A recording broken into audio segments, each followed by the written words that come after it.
Moi, je suis inquiète pour l'injustice profonde qui est cette exclusion des autres qu'humains hors de la sphère publique et des conséquences que cette injustice profonde, en plus, a concrètement même sur les humains. Mais vous dites préférer l'activisme au militantisme. Pourquoi ? Alors ça, c'est Isabelle Stengers qui me l'a appris. C'est que le militantisme, justement, va suivre, c'est elle qui le définit comme ça, un militant, c'est celui qui va militer en faveur d'une idée. Et l'activisme, c'est plutôt celui qui va activer les choses. Et j'ai le sentiment que la posture que j'ai, moi, j'ai pas particulièrement d'idées.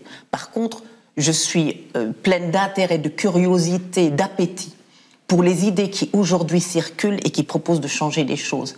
Et donc activer ces idées-là, avec des gens qui les activent eux-mêmes, et les activer à ma manière à moi, c'est-à-dire en les relayant, en parlant, en allant éventuellement rendre visite, et en écrivant, et en faisant des recherches. Voilà, c'est ça. Et l'activisme me semble, en tout cas, pour la manière dont, en fait, il me semble qu'Isabelle me l'a appris, c'est vraiment de faire avec ce qui est en train d'émerger. Avec les puissances, voilà, je vais parler un peu comme elle, avec les puissances génératives qui sont en train d'émerger. Et je me sens beaucoup plus à l'aise, en effet, avec cette posture pragmatiste d'activation, plutôt qu'avec une posture de guide ou de suivi d'une idée générale sur ce que devrait être la société ou sur ce que devrait être une situation donnée. Et sans doute que vous activez les activistes qui étaient à Sainte-Soline. À Sainte-Soline.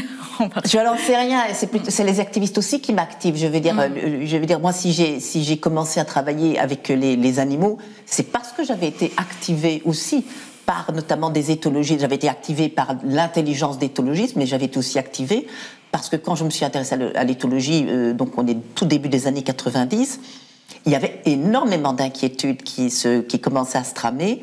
Il y avait aussi des début d'inquiétude à propos du bien-être des animaux. Je veux dire, ça commençait à émerger enfin publiquement. Et donc, moi, j'étais activée aussi par tous ces chercheurs et par les animaux, d'une certaine manière, dont ils s'occupaient. Et animaux qui activaient ces chercheurs aussi, parce que je veux dire que ces chercheurs étaient vraiment littéralement activés par un animal pour lequel ils étaient touchés, par lequel ils étaient touchés, pour lequel ils étaient particulièrement inquiets.